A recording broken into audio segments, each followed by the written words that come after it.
Hello everyone, welcome to Sleepy Classes IAS. I am Sonpriya, your History, Art and Culture faculty. आज के इस session में हम UPSC ने जो रिसेंटली सीडीएस लेवल 2 का पेपर कंडक्ट करवाया सितंबर 14 को, उसके हिस्ट्री, आर्ट एंड कल्चर के क्वेश्चंस को डिस्कस करेंगे.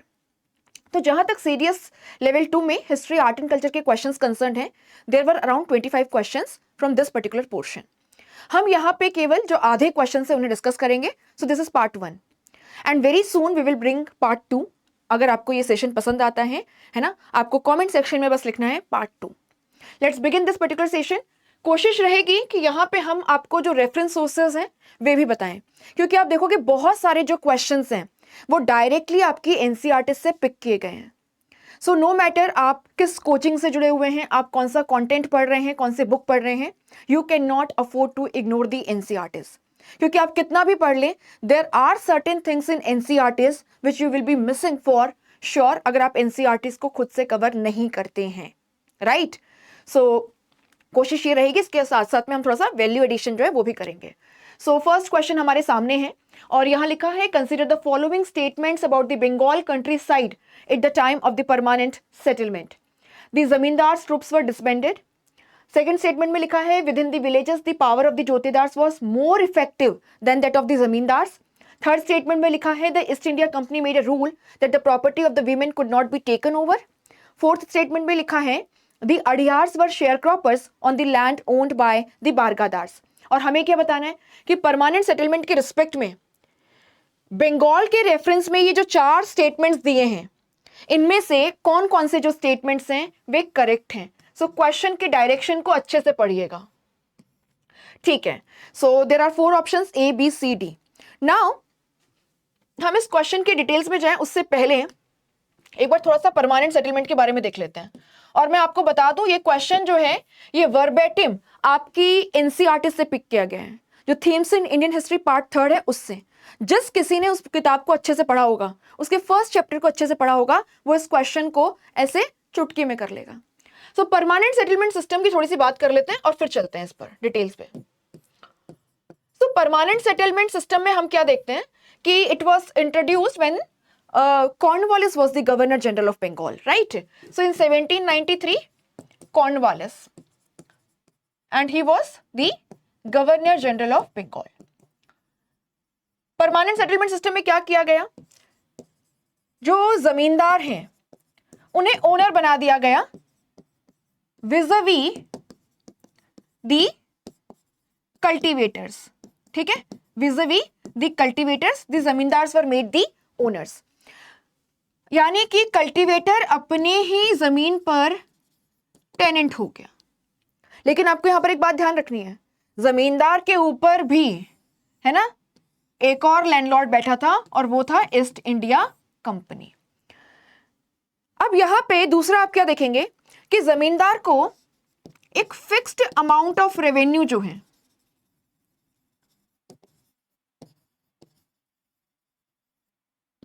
फिक्स्ड अमाउंट ऑफ रेवेन्यू वो स्टेट के साथ में ड्यू डेट पे डिपॉजिट करना होता था.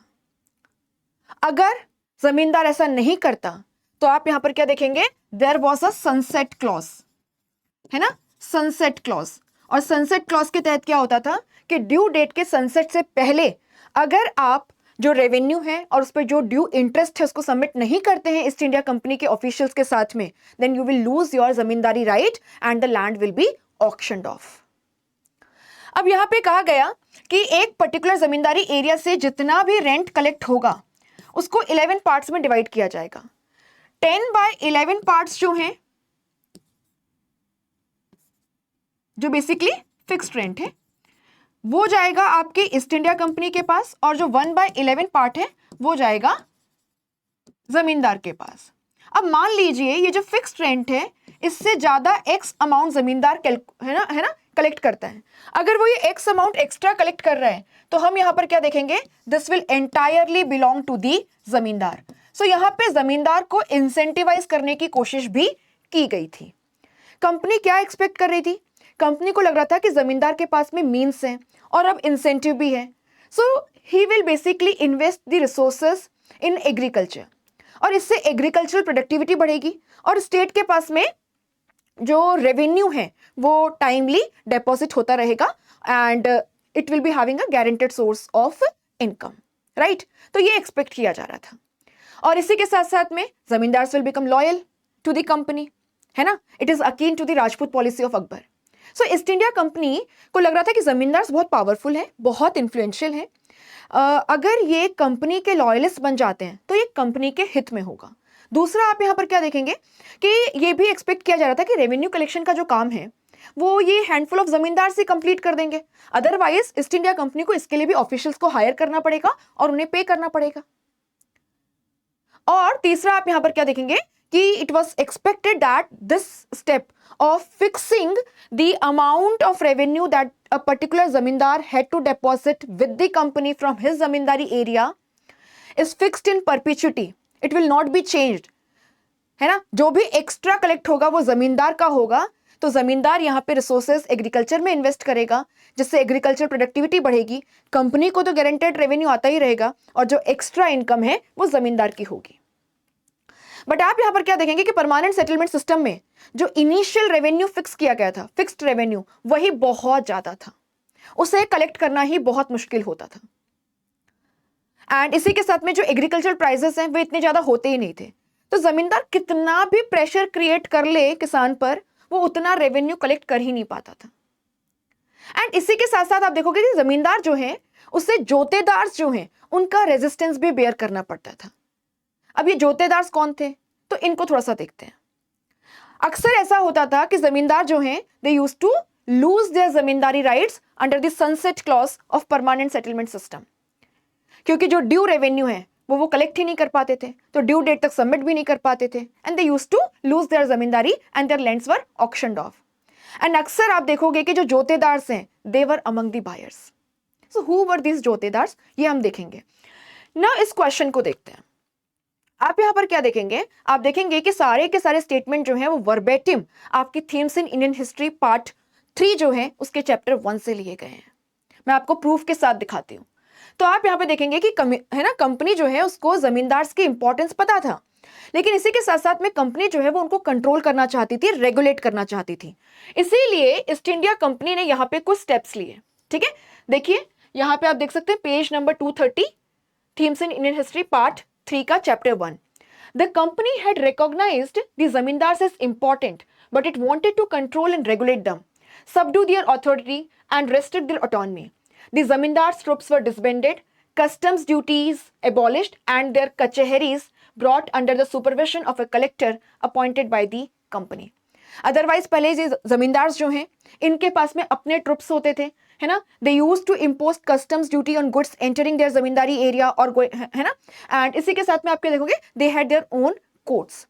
But now the company in order to control and restrict the zamindars was taking certain steps. सो यहां पर क्या क्या देखेंगे आप, yes the zamindars troops were disbanded, their kacheharis were brought under the overall supervision of a collector and the customs duties were abolished. So इससे बहुत clear हो जाता है कि आपका जो फर्स्ट स्टेटमेंट है दिस इज ट्रू, है ना, this is true, this is correct. अब आप यहां पर क्या देखेंगे कि as far as the second statement is concerned it is with respect to the jotedars. तो ये जोतेदार्स कौन थे, आप यहां देख सकते हैं अगेन, है ना, chapter 1 page number 231, themes in Indian history part 3 class 12 की जो एनसीईआरटी है उसमें यहाँ पे द राइज ऑफ जोतेदार्स लिखा है। Who were the jotedars, the jotedars were a class of rich peasants and they were based out of the villages. तो जमींदार्स जो हैं दे वर एब्सेंटी लैंडलॉर्ड्स, अक्सर ये अर्बन एरियाज में रहते थे। जोतेदार्स कौन है, they were rich peasants, they were based out of villages and they were involve in money lending as well as आप यहाँ पर क्या देखेंगे ट्रेडिंग, है ना। They use to control the local trade. So इनका बहुत ज्यादा इन्फ्लुएंस था, है ना। They use to exercise a lot much of control over the normal cultivators, है ना, दी नॉर्मल कल्टिवेटर्स और the poor cultivators of the reason.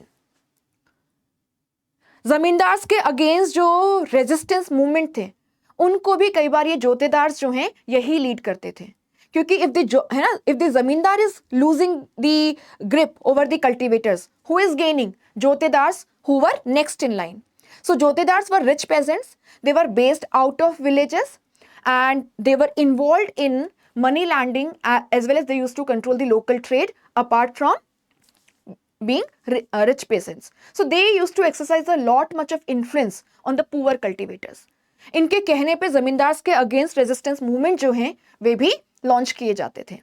और जब जमींदार ड्यू अमाउंट पे नहीं कर पाते थे और उनके लैंड का ऑक्शन होता था, these jotedars were among those who used to be the purchasers, है ना, ये खरीद लेते थे उसको. तो आप यहां पर क्या देखेंगे, आप यहां पे देखेंगे कि बहुत ही क्लियरली हम कह सकते हैं कि yes, within the villages the power of the jotedars was more effective than that of the zamindars. And ये वर्बेटिम लाइन पिक की गई है आपकी एनसीईआरटी से. देखिए यहां पे, within the villages the power of the jotedars was more effective than that of the zamindars. So NCERT को पढ़ना बहुत जरूरी है, चाहे कोई भी एग्जाम हो जो यूपीएससी कंडक्ट करवाता है ना, बहुत इंपॉर्टेंट है. सो this is also true. Now इस स्टेटमेंट को लेकर के बहुत सारे जो स्टूडेंट्स हैं उनको कंफ्यूजन होगा कि ऐसा कोई प्रोविजन था क्या कि ईस्ट इंडिया कंपनी ने कहा था कि the property of a women would not be taken over.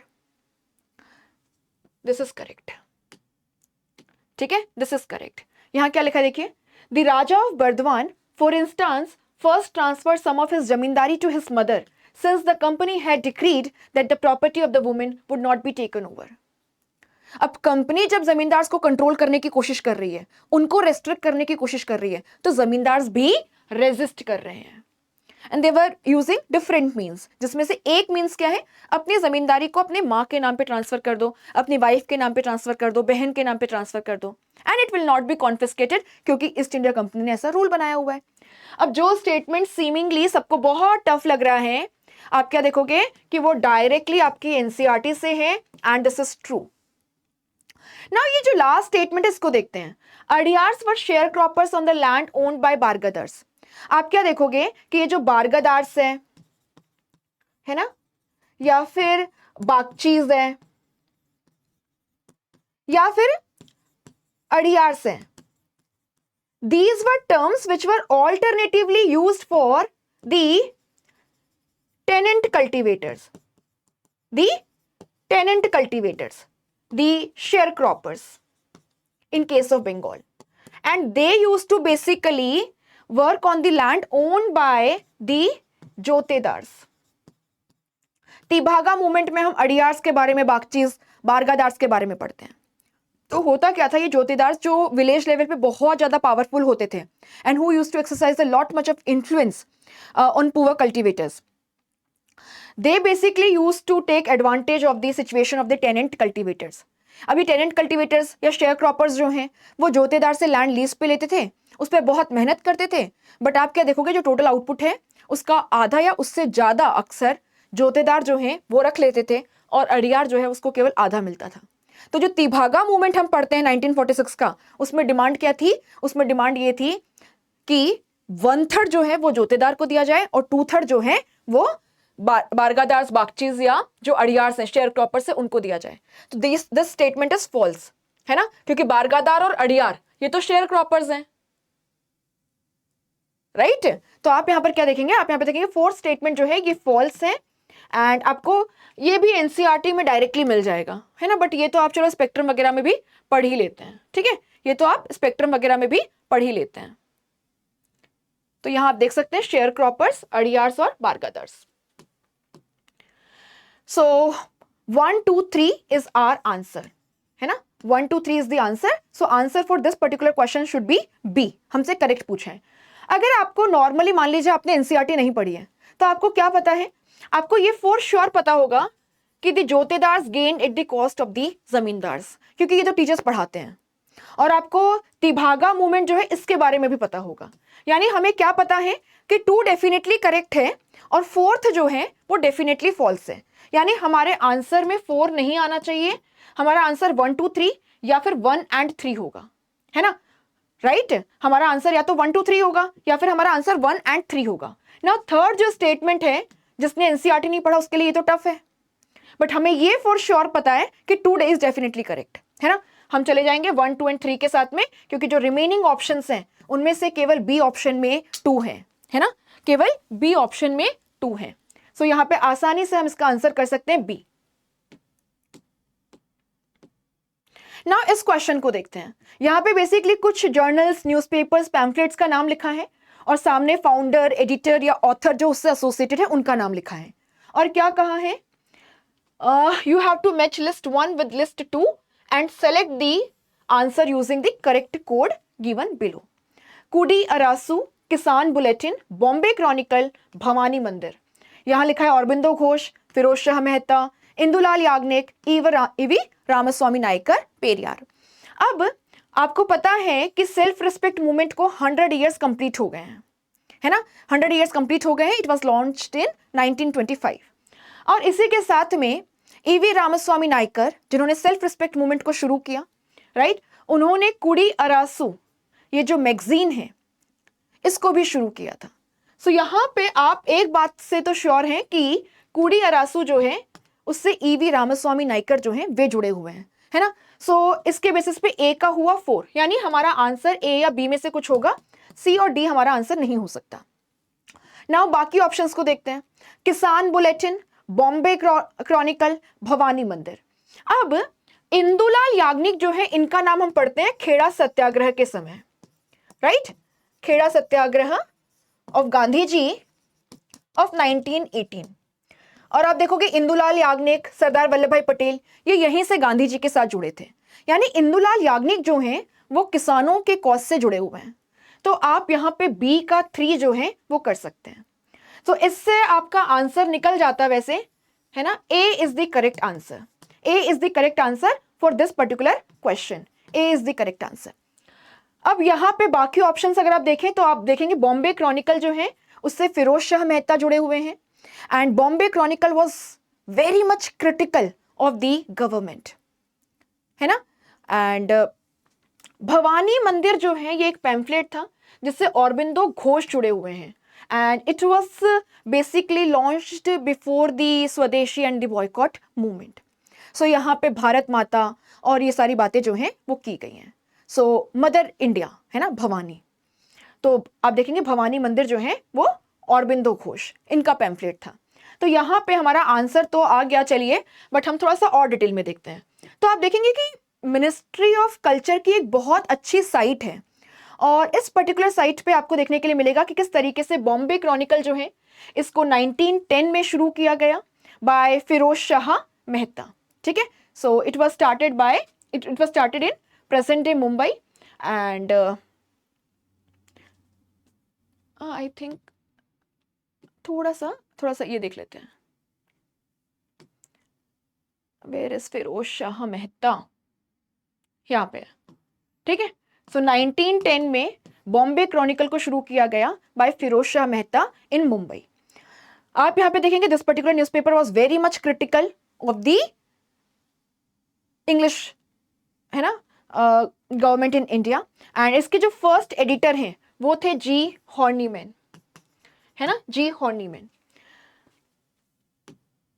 इस न्यूज़पेपर ने बहुत ज्यादा क्रिटिसाइज किया था सरकार को, चाहे आपका, है ना, रॉलेट एक्ट हो गया, या उसके अलावा खेड़ा अपराइजिंग हो गई, है ना, या फिर जलियांवाला बाग मैसेकर हो गया। तो इसीलिए क्या हुआ कि हॉर्नीमैन जो है he was basically deported, and इसके जगह पे सैयद बरलेवी जो है ना, सैयद बरलेवी जो है, he became the editor of this particular newspaper, and even he was very much critical of the English government in India. है ना, भवानी मंदिर 1905 औरबिंदो घोष के द्वारा लिखा गया एक पैम्फलेट था, कोलकाता, राइट, ऑब्वियसली औरबिंदो घोष से जुड़ा हुआ है।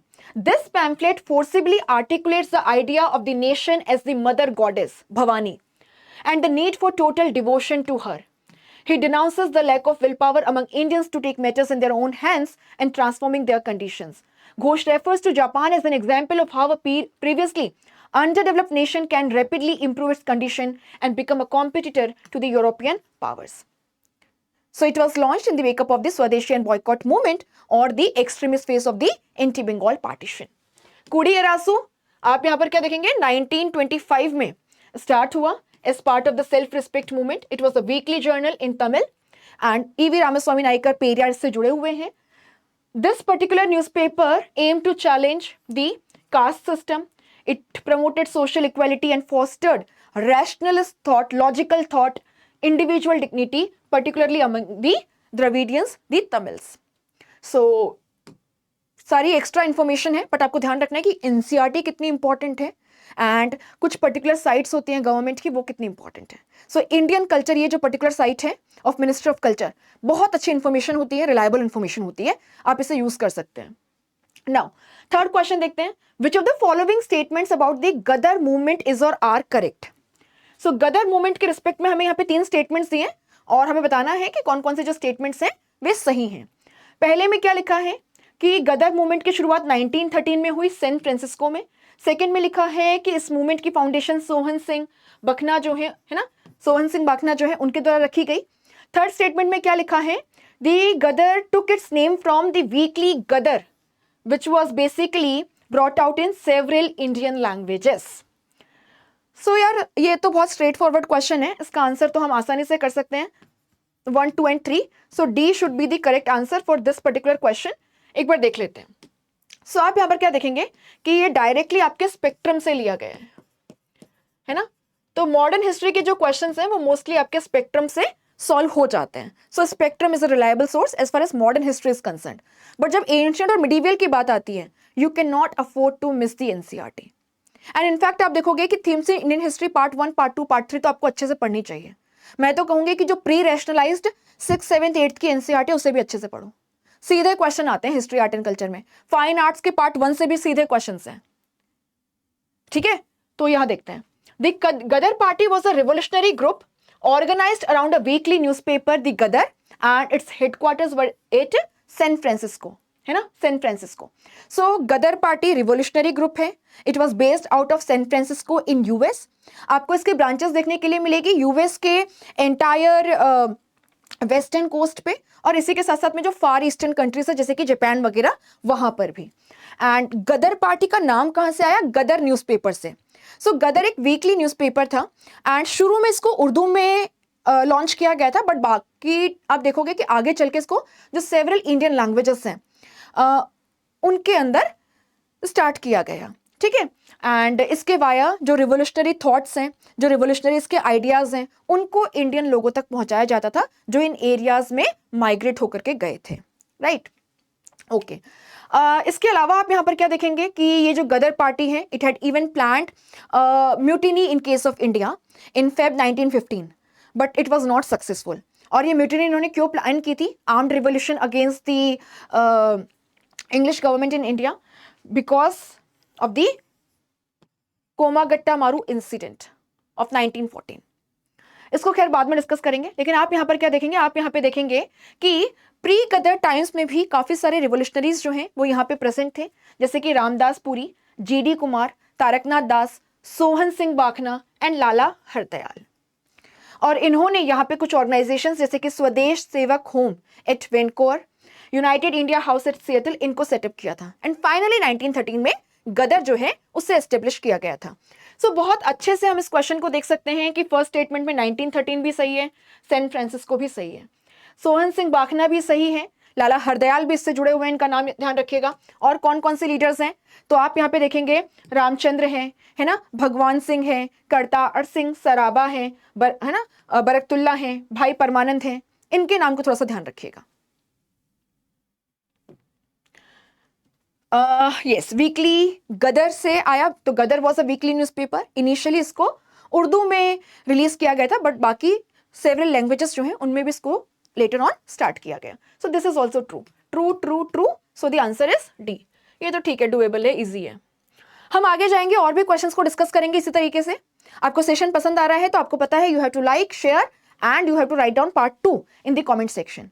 बाकी जनरल स्टडीज के हिस्ट्री के इंडिविजुअल कोर्स को हमने लॉन्च कर दिया है, जहां पे प्रीलिम्स और मेंस के पर्सपेक्टिव से along with PYQs lectures conduct किए जाते हैं.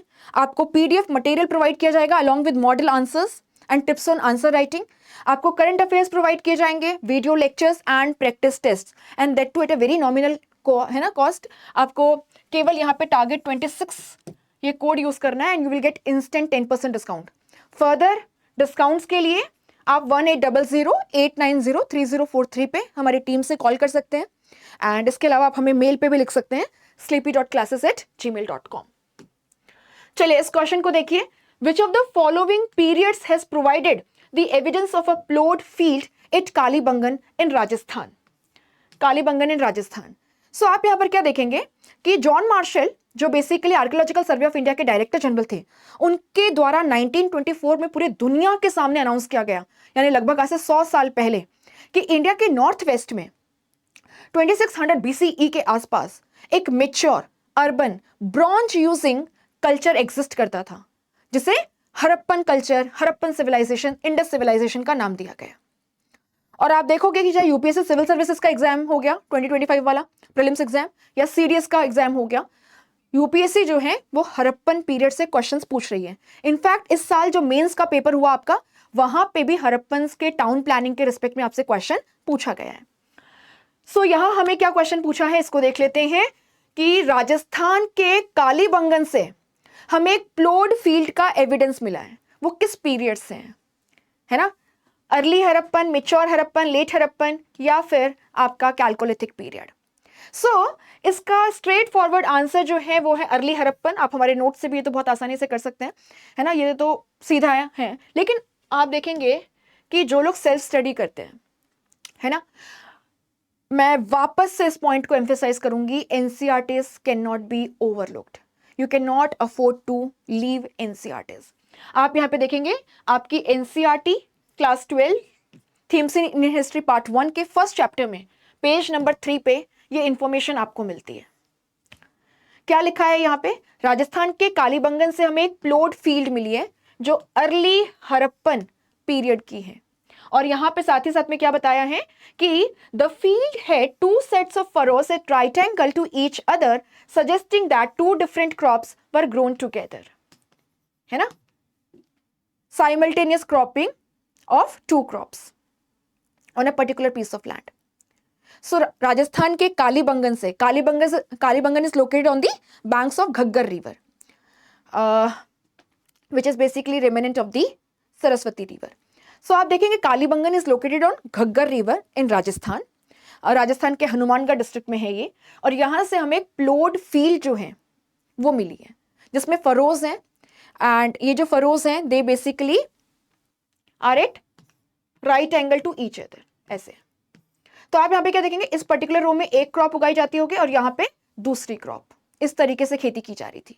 और ये कब का है, अर्ली हड़प्पन पीरियड का है, ठीक है, early Harappan period. And early Harappan का मतलब क्या है, 3300 टू 2600 BCE, इस पीरियड के आसपास का है ये। इसके अलावा कालीबंगन से आपको पता होगा हमें फायर अल्टार्स या हवन कुंड जो है वे भी मिले हैं, जो एक फायर कल्ट है ना के बारे में हमें बताते हैं। So early Harappan is the answer, A is the answer for this particular question. Now इसे देखिए, यहां पर क्या लिखा है कि आपको कुछ इवेंट्स दिए हैं और आपको इसको करेक्ट क्रोनोलॉजिकल ऑर्डर में लगाना है, अर्लीस्ट टू लेटेस्ट। क्वेश्चन की डायरेक्शन को बहुत अच्छे से पढ़ना है। ओके, सबसे पहले लिखा है मुस्लिम लीग रेजोल्यूशन फॉर पाकिस्तान, फिर लिखा है गांधी इरविन पैक्ट, उसके बाद लिखा है Dandi march, and then second round table conference. अब देखो नॉर्मल देखते हैं इसको। आपको ये बात पता है कि गांधी जी दांडी मार्च लॉन्च करते हैं, मैं डेट अभी है ना नहीं लिख रही हूं जानबूझकर, दांडी मार्च स्टार्ट करते हैं। और जब गांधी जी का दांडी मार्च चल रहा था तब फर्स्ट राउंड टेबल कॉन्फ्रेंस हो जाती है, जिसमें ऑब्वियसली कांग्रेस पार्टिसिपेट नहीं करती है, इसे बॉयकॉट करती है according to the decisions taken at the Lahore session of Congress 1929। तो इसको है ना, इसको बॉयकॉट किया जाता है। अब दिस वाज अ फेलियर, क्योंकि कांग्रेस जो सबसे लार्जेस्ट पार्टी है ना, इंडिया की जनता का जिसको सपोर्ट है, उसी ने पार्टिसिपेट नहीं किया। तो यहां पर फिर क्या होता है, गांधी जी को इरविन मिलने के लिए बुलाते हैं। तो गांधी इरविन पैक्ट या जो आपका दिल्ली पैक्ट है वो होता है। एंड इसके बाद आप यहां पर क्या देखेंगे, इस पैक्ट को कराची सेशन में एंडोर्स किया जाता है, जिसको बेसिकली सरदार वल्लभ भाई पटेल हेड कर रहे थे, है ना, जो मार्च 1931 में कराची में हुआ। एंड कांग्रेस जो है दिल्ली पैक्ट के तहत डिसाइड करती है कि वो सेकेंड राउंड टेबल कॉन्फ्रेंस में पार्टिसिपेट करेगी। In fact out of the 3 round table conferences, it was only the second round table conference which was attended by the delegates of Congress, है ना। सो गांधी जी यहाँ गए थे एंड कांग्रेस की तरफ से जो फीमेल यहाँ पे गई वे थी सरोजनी नायडू। ठीक है, इसके बाद आप यहाँ पर क्या देखते हैं, सेकेंड राउंड टेबल कॉन्फ्रेंस होती है ना। इसके बेसिस पे अगर हम यहाँ पे 3, 2 एंड 4, 3, 2, 4 कहाँ दिख रहा है आपको? 3, 2, 4 यहाँ है, नहीं है, यहां पर है, नहीं है, यहां पे 3, 2, 4 है, नहीं है, 3, 2, 4 यहां पे है, सॉरी, एक्सट्रीमली सॉरी।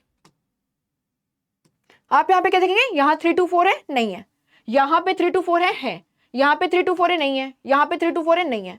सो आप क्या देखेंगे कि यहां 3, 2, 4 है एंड फर्स्ट क्या है, मुस्लिम League resolution for Pakistan.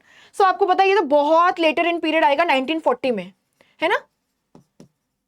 Muslim League resolution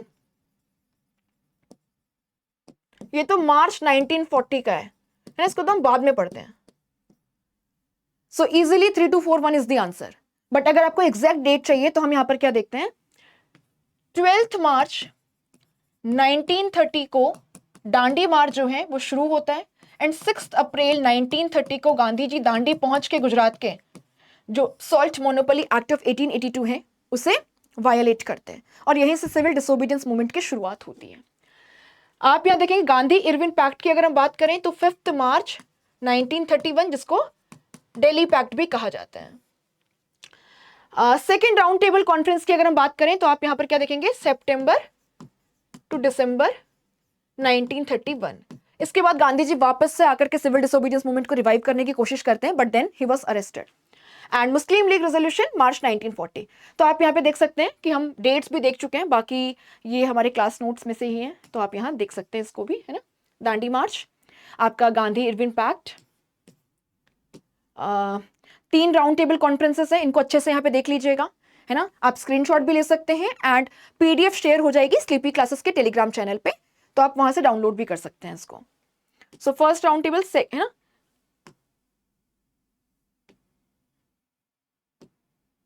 the second round table conference यहां पर आप देख सकते हैं। And what was the outcome of the second round table conference, the communal award wherein the separate electorate provision that was earlier extended to Muslims, Sikhs and certain other communities was extended to the Dalits within the Hindu religion, है ना। और इसी के चलते गांधी जी जो हैं वो आमरण अनशन पे बैठे यरवदा जेल में।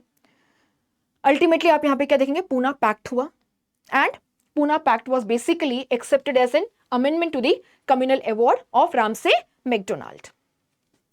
तो ये सारी चीजें आपको यहाँ पे थोड़ी सी पता होनी चाहिए। पाकिस्तान रेजोल्यूशन आप यहां पर क्या देख रहे हैं, 23 मार्च 1940 को है। पर यह ध्यान रखिएगा यहां पर कहीं पे भी एक्सप्लिसिटली पाकिस्तान की डिमांड नहीं है। The term Pakistan has not been mentioned. अगले सवाल पे चलते हैं। Again this is from your ancient history and map based question है। कुछ हिस्टोरिकल साइट्स का नाम दिया है और सामने वाई दे आर फेमस और सिग्निफिकेंस और वेल नोन फॉर, है ना, वो दिया है। आपको बताना है हाउ मेनी पेयर्स इज और आर करेक्टली मैच्ड। ठीक है, गिरनार, चोलिस्तान, मंथ एंड सन्नति। तो गिरनार जो है क्या ये सुदर्शन लेक के लिए जाना जाता है? बिल्कुल करेक्ट है।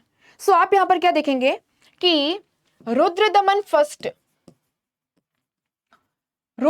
फर्स्ट जो साका रूलर हैं फ्रॉम 2nd सेंचुरी सी, हमें उनका जूनागढ़ इंस्क्रिप्शन मिला है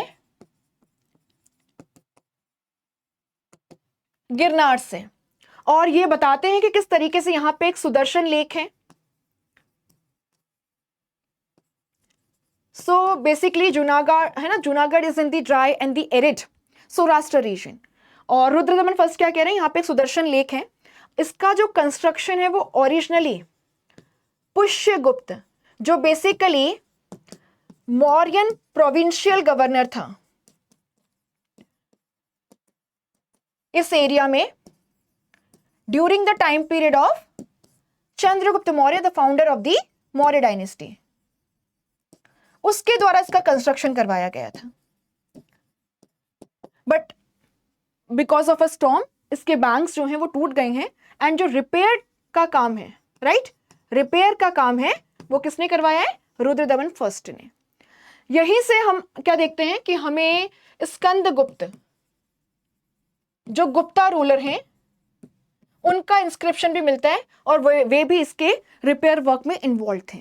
और आप अपनी एनसीईआरटी में भी इसको देख सकते हैं, डायरेक्टली आपकी एनसीईआरटी में ये सब मेंशन्ड है, देखिए यहाँ पे है ना। So themes in Indian history part 1 के पेज नंबर 38 पे ये इंफॉर्मेशन है। सो ये तो पक्का करेक्ट है। Cholistan, again this is directly from your NCERT, है ना। देखिए Cholistan is basically the desert area of Pakistan adjoining the Thar desert of India. और चोलिस्तान से हमें टेराकोटा प्लो मॉडल्स रिकवर हुए हैं। सो हरियाणा में जो आपका बनावली है एंड पाकिस्तान का जो चोलिस्तान रीजन है, the desert area adjoining our Thar desert, यहां से हमें terracotta models of plough recover हुए हैं। तो डायरेक्टली आपकी एनसीईआरटी से ही ये इंफॉर्मेशन है। और आप देख सकते हैं this is also true, right, this is also true. मंथ नियर मथुरा, यहां से headless standing figure of Kanishka. अब आपको यह बात पता होगा कि जब हम स्कूल्स ऑफ स्कल्पचर मेकिंग पढ़ते हैं एंड हम कनिष्क के समय Mathura school of sculpture making की बात करते हैं, which was basically the second capital of Kanishka, है ना। सो कनिष्क की फर्स्ट कैपिटल पेशावर में थी, जहां पे Gandhara school of sculpture making develop हुई, जो एंटायरली बुद्धिज्म से एसोसिएटेड है। मथुरा स्कूल उसके सेकेंड कैपिटल के आसपास डेवलप हुई। और आप देखोगे कि यहाँ पे हमें बुद्धिज्म के अलावा जैनिज्म में जो तीर्थंकर्स हैं उनकी मूर्तियां रिकवर हुई हैं एंड हिंदू गॉड गॉडेसेस के इमेजेस भी रिकवर हुए हैं। यहां से हमें एक रेड सैंडस्टोन से बना हुआ कनिष्क का हेडलेस स्टैंडिंग फिगर भी रिकवर हुआ है। ये तो आप सबको पता है। And yes, it is in the village of month near Mathura. तो ये भी करेक्ट इंफॉर्मेशन है, ठीक है। सो यहां पे बेसिकली इस फिगर की बात हो रही है, इस फिगर की बात हो रही है, ठीक है। नाउ सन्नति जो है ये जुड़ा हुआ है अशोकन इंस्क्रिप्शन से। और जैसे आप एनसीईआरटी के इस मैप से देख सकते हैं, सन्नति यहां पे है कर्नाटका में, राइट, कर्नाटका में। And it is basically site of one of the major rock edicts of Ashoka. So हमारे क्वेश्चन में क्या लिखा है? Ashokan pillar edict in Odisha. So सबसे पहले तो आपको क्या देखना है कि सन्नति जो है वो रॉक इंस्क्रिप्शन है, and secondly it is not in Odisha, it is in Karnataka, right, it is in Karnataka. तो फोर्थ गलत है आपका, this is false, this is true. तो 3 सही है, 1 गलत है, हमारा आंसर हो गया सी। यही पूछा है ना करेक्टली, ठीक है। आगे चलते हैं नेक्स्ट क्वेश्चन की तरफ। आपको अभी एनसीईआरटी की इंपॉर्टेंस समझ में आ रही होगी, स्टैंडर्ड रेफरेंस सोर्सेस की, और एनसीईआरटी को कितना केयरफुली पढ़ना है ये समझ आ रहा होगा। कितनी छोटी छोटी चीजों से क्वेश्चंस बनाए गए हैं। अब यहाँ पे विजयनगर के अमर नायक सिस्टम की बात हुई है, और क्या कहा है? Which one of the statement is not correct. देखो क्वेश्चन को ढंग से पढ़ना है, नॉट करेक्ट, क्योंकि हमारी डिफॉल्ट सेटिंग कैसी है, हम देखते हैं करेक्ट क्या है, इसको देखते हैं। It was a major political innovation of the Vijayanagar empire. They were military commanders who were given territories to govern and collect taxes and other dues from the peasants, craftspersons, and traders in the area. They retained part of the revenue for personal use and to maintain a stipulated contingent of the horses and the elephants. They were not allowed to use their share of revenue for the maintenance of temples. अब जिस किसी ने भी अमर Nayak system के बारे में पढ़ा है उसे पता है स्ट्रेट फॉरवर्ड कि D is the answer, because this is not correct जो हमसे पूछा है। बाकी सारे स्टेटमेंट जो हैं वे करेक्ट हैं। सो विजयनगर एडमिनिस्ट्रेशन में आपको अमर नायक सिस्टम जो है, जिसे नयनकारा सिस्टम कहते हैं, वो देखने के लिए मिलता है। यहां पे नायक्स थे, ये नायक जो हैं ये विजयनगर के मिलिट्री गवर्नर्स थे। एंड ये मिलिट्री गवर्नर्स जो हैं ये अलग अलग एरियाज में स्टेट को वेरियस सर्विसेज प्रोवाइड करते थे, जैसे कि रेवेन्यू कलेक्शन, है ना, और ये भी सीधा एनसीईआरटी से है। Revenue collection, themes in Indian history part 2 of class 12th, revenue collection. इसके अलावा आर्मी मेंटेन करते थे, है ना, एंड लॉ एंड ऑर्डर, ये सारे फंक्शंस थे इनके। So law and order, administrative responsibilities, rules regulations को इंप्लीमेंट करना, है ना, रेवेन्यू कलेक्ट करना, आर्मी। अब ऑब्वियसली बात है कि आप स्टेट को अगर ये सर्विसेज प्रोवाइड कर रहे हैं तो स्टेट आपको पे करेगा। सो ये जो नायक्स हैं they were paid via land revenue assignments. और ध्यान रखना, लैंड रेवेन्यू असाइनमेंट और लैंड डोनेशन अलग अलग होते हैं, है ना। सो लैंड रेवेन्यू असाइनमेंट में क्या होता है, you have the right to collect revenue from a particular piece of land, you do not own that land. आपका ट्रांसफर भी किया जा सकता है वहां से क्योंकि आप स्टेट ऑफिशियल हैं, राइट ये आपको ध्यान रखना है। सो लैंड रेवेन्यू असाइनमेंट्स, तो आपको यहां पे जो ये लैंड रेवेन्यू है असाइनमेंट्स है, तो ये जो टेरिटरी एक नायक को असाइन की जाती थी, इस टेरिटरी को क्या कहते हैं, अमरम या अमर, ठीक है, अमारा या अमारम। ये हो गया अमर नायक सिस्टम। आप देख पा रहे होंगे ये दिल्ली सल्तनत का जो इक्तादारी सिस्टम है,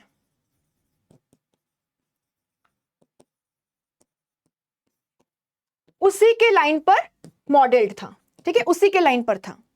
अब आपको यहाँ पे लैंड रेवेन्यू असाइनमेंट दे दिया है, यहां से जितना भी रेवेन्यू आप कलेक्ट करेंगे उसमें से आपकी जो फिक्स सैलरी है आप वो डिडक्ट करेंगे, आपके जो बाकी है ना एक्सपेंसेस हैं आप उसको डिडक्ट करोगे, और जो बाकी बचा उससे आपको एनुअली सेंटर के साथ में डिपॉजिट करना होता था।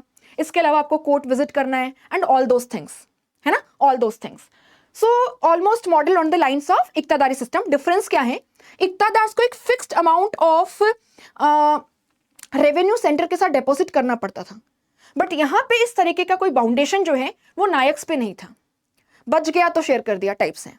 सो नायक्स को ज्यादा ऑटोनॉमी थी एज कंपेयर टू इक्तादार्स, है ना, और इनका भी ट्रांसफर किया जा सकता था, all those things are there, ठीक है ना। इनकी पोजीशन भी हेरिडिटरी नहीं थी, अक्सर जो रूलर है अगर स्ट्रांग है तो वो इनको ट्रांसफर भी किया करता था एक एरिया से दूसरे एरिया में, in order to exercise his control over the nayaks. Nayaks को बताया जाता था कि देखो अल्टीमेटली राजा हम हैं, है ना, ठीक है।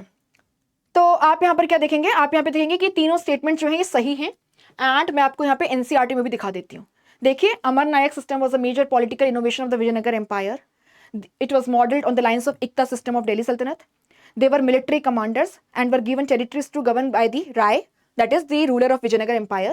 They collected taxes and other dues from the peasants, craftsmen and the traders in the area. They retained a part of the revenue for personal use and for maintaining a stipulated contingent of the horses and the elephants. साथ साथ में क्या लिखा है, some of the revenue was also to be used for the maintenance of the temples and the irrigation works. But हमारे question में क्या लिखा है, they were not allowed to use share of revenue for the maintenance of temples. This is wrong, है ना। सो आप देखेंगे D is the answer for this particular question. अब यहां पे द पॉपुलर पोयम खूब लड़ी मर्दानी वो तो झांसी वाली रानी थी is written by Mahadevi Verma, Subhadra Kumari Chauhan, Amrita Pritam, Balamani Amma. हम सब ने बचपन में पढ़ा है सुभद्रा कुमारी चौहान की इस कविता को, जो बेसिकली रानी लक्ष्मीबाई के बारे में है, उनके सेक्रीफाइस के बारे में। 60th क्वेश्चन देखते हैं, ये बहुत ही इजी क्वेश्चन है। आप फाइन आर्ट्स के अगर एनसीईआरटी उठाएंगे वहां पे भी मेंशन्ड है, एंड आप कोई भी स्टैंडर्ड रेफरेंस सोर्स अगर पढ़ते हैं तो आपको ये पता होगा। तो यहाँ पे एलोरा के बारे में आपको दो स्टेटमेंट्स दिए हैं एलोरा की केस के बारे में, और आपको क्या बताना है, विच ऑफ द स्टेटमेंट्स इज और आर करेक्ट। ठीक है, देख लेते हैं। This art historical site is associated exclusively with Buddhism. आपको पता है ये गलत है। सो एलोरा से हमें 34 केव्स मिली हैं, राइट, जिनमें से आप क्या देखोगे 17 जो हैं वे हिंदू हैं, 12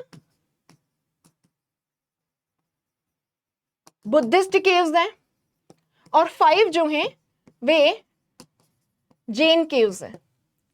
जबकि आप देखोगे अजंता में जितनी भी केव्स हैं, है ना, 29 केव्स, वे सारे के सारे बुद्धिज्म से एसोसिएटेड हैं। तो ये तो भाई फॉल्स है। The Kailash temple at Ellora has been built of dressed stone and fired bricks. भाई ये तो गलत है। Kailash temple cave number 16 Ellora, and आपको पता है ये कैलाशनाथ टेम्पल कांचीपुरम का रेप्लिका है। It was built by the Rashtrakuta ruler Krishna first, है ना, Krishna first, and this is basically a monolithic rock cut cave temple, चट्टान को काट कर बनाया गया है, शैलकृत है। सो भाई इसका आंसर क्या है, ये तो फॉल्स है, यानी आंसर हुआ D, neither one nor two, है ना, neither one nor two. So 34 Buddhist, Brahmanical and Jain caves from 5th century to 11th century CE. Fine arts की एनसीईआरटी में पेज नंबर 175 पे लिखा हुआ है। Cave number 16 is known as Kailash Leni. A rock cut temple has been carved out of a single rock, that is monolithic rock cut temple, a unique achievement of the artisans. Rashtrakuta period से है। इस question को देखिए, in which one of the following states, okay, are the Guntupalli Buddhist caves located? So the correct answer over here is Andhra Pradesh. A is the answer. ये भी आपकी fine arts की जो एनसीईआरटी है, आप देखेंगे क्लास 11th की part 1, इसके पेज नंबर 33-43 पे आपको डिटेल्ड इंफॉर्मेशन देखने के लिए मिलती है। So independent Buddha images have also been found at Amaravati, Nagarjunakonda and Guntupalli in Andhra Pradesh. So Amaravati, Nagarjunakonda and Guntupalli are in Andhra Pradesh. Guntupalli is a rock cut cave site near Eluru. It is in western Godavari district of Andhra. So Guntupalli is in Andhra Pradesh and it is site of a rock, है ना, it is a site of a rock cut cave architecture.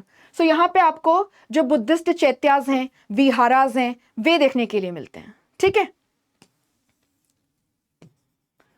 तो Guntupalli rock cut caves are associated with Buddhism. यहाँ पे आपको stupas and चैत्यास जो हैं वे देखने के लिए मिलते हैं, and this is in Andhra Pradesh. Now इस क्वेश्चन को देखते हैं, which of the following can be considered part of the ancient Indian Smriti literature. तो यहां पर बेसिकली जो आपकी वैदिक लिटरेचर है उससे आपसे क्वेश्चन पूछा गया है, राइट। एंड वैदिक लिटरेचर को ब्रॉडली हम डिवाइड करते हैं आपके श्रुतिज में एंड स्मृतिज में।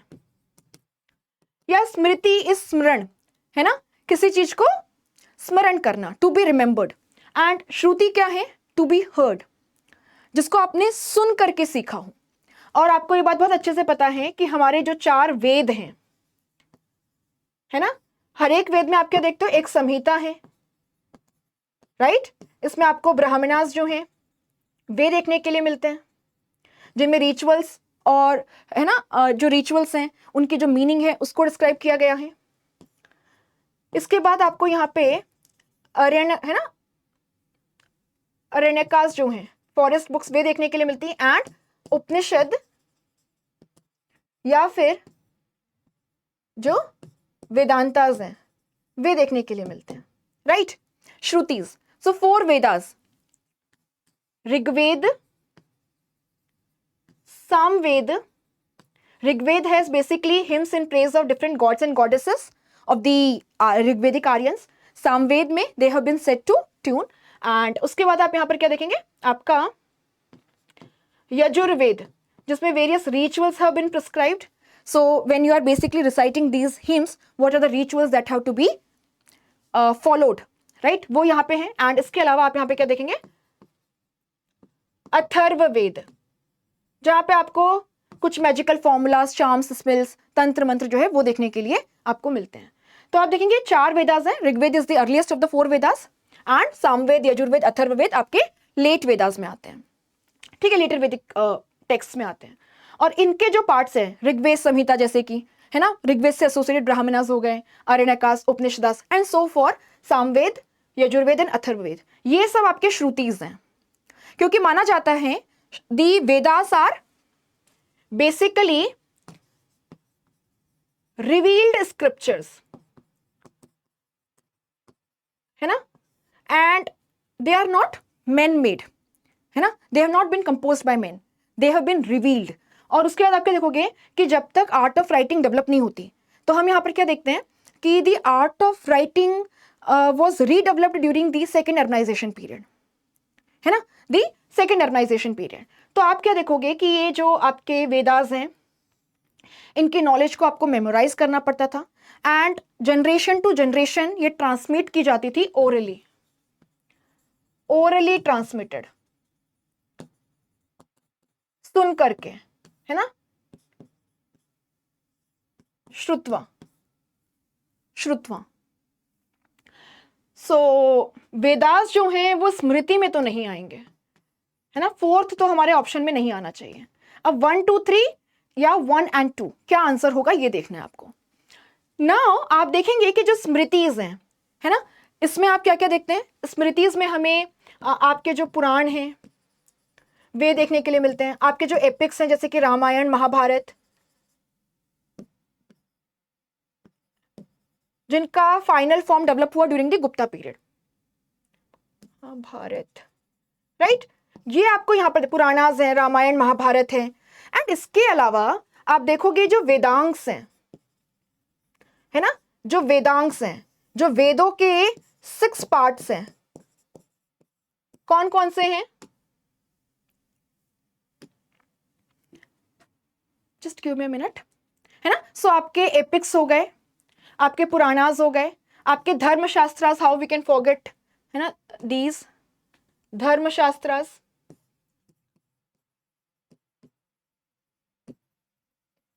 धर्मशास्त्रास, ये सब आपके स्मृति में आते हैं। तो जैसे यज्ञवालक्य स्मृति है, मनुस्मृति है,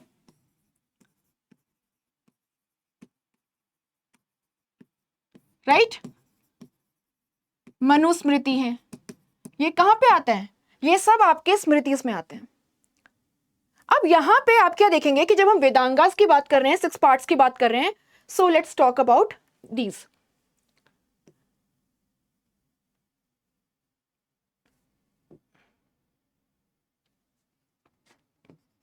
आप यहां पर क्या देखेंगे, यहां पे आपको देखने के लिए मिलता है कि जो वेद है उनको किस तरीके से आपको उच्चारण करना है ना, उसका छंद कितना होना चाहिए, उसकी जो उक्ति है वो कैसे हुई है ना, एटिमोलॉजी। सो आप यहाँ पे देखेंगे ये सब आपको यहाँ पे देखने के लिए मिलता है।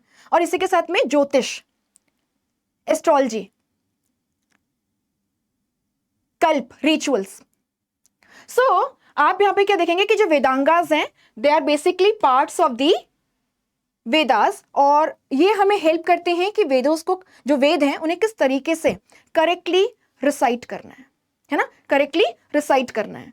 तो आप देखेंगे यहाँ पे 6 पार्ट्स आपको देखने के लिए मिलते हैं और उनमें बताया गया है कि आपको वेदों का उच्चारण कैसे करना है, सही ग्रामर क्या होती है, वेद के जो वेरियस वर्ड्स हैं उनकी एटिमोलॉजी क्या है ना, उनका ओरिजिन कैसे हुआ है, किस वर्ड से हुआ है, ज्योतिष के बारे में बताया है, छंद, मैट्रिक्स, किस लय में आपको उसको गाना है। एंड उसी के साथ साथ आप यहाँ पे क्या देखेंगे कि जो रिचुअल्स है उनकी भी बात की गई है। सो कल्प में रिचुअल्स आते हैं। और जो वेदांगास हैं इनको भी हम स्मृति में गिनते हैं, ठीक है। तो आप यहाँ पे क्या देखेंगे, Puranas, Ramayana and Kalpasutra. A should be your answer, A should be your answer for this particular question. तो बाकी यहाँ पे आप डिटेल्स पढ़ सकते हैं। एंड यस, अगर आप हिस्ट्री के इंडिविजुअल कोर्स में इंटरेस्टेड हैं फ्रॉम जनरल स्टडीज पर्सपेक्टिव, जहां पे हम प्रीलिम्स और मेंस के हिसाब से आपको कंप्लीट कंटेंट कवर करवाएंगे, so you can join our course. यहाँ पे 50 लेक्चर्स हैं जिनमें आपके प्रीलिम्स और मेंस दोनों का कंप्लीट कंटेंट है ना, along with the PYQs and model answers, आपका करंट अफेयर्स, प्रैक्टिस टेस्ट आपको सब प्रोवाइड किया जा रहा है एक बहुत ही नॉमिनल प्राइस पे। डिस्काउंट कोड यूज कर लीजिएगा टारगेट 26, है ना। फर्दर डिस्काउंट्स के लिए 1800-890-3043 पे आप कॉल कर सकते हैं। इसके अलावा हमारे fast track courses for complete GS eight a very nominal price ये भी अवेलेबल है। एंड 2027 के लिए भी हमने जनरल स्टडीज का जो बैच है वो लॉन्च कर दिया है। अगर आप इनरोल करने में इंटरेस्टेड हैं, आप फर्दर डिटेल्स के लिए हमारी टीम से कॉल पे बात कर सकते हैं या sleepy.classes@gmail.com पे लिख कर भी अपनी क्वेरी को एड्रेस करवा सकते हैं। कमेंट्स में जरूर बताइएगा आपको पेपर का लेवल कैसा लगा एंड क्वेश्चंस कैसे लगे, है ना। And if you are interested in part 2, do not forget to write the part 2 in the comment section.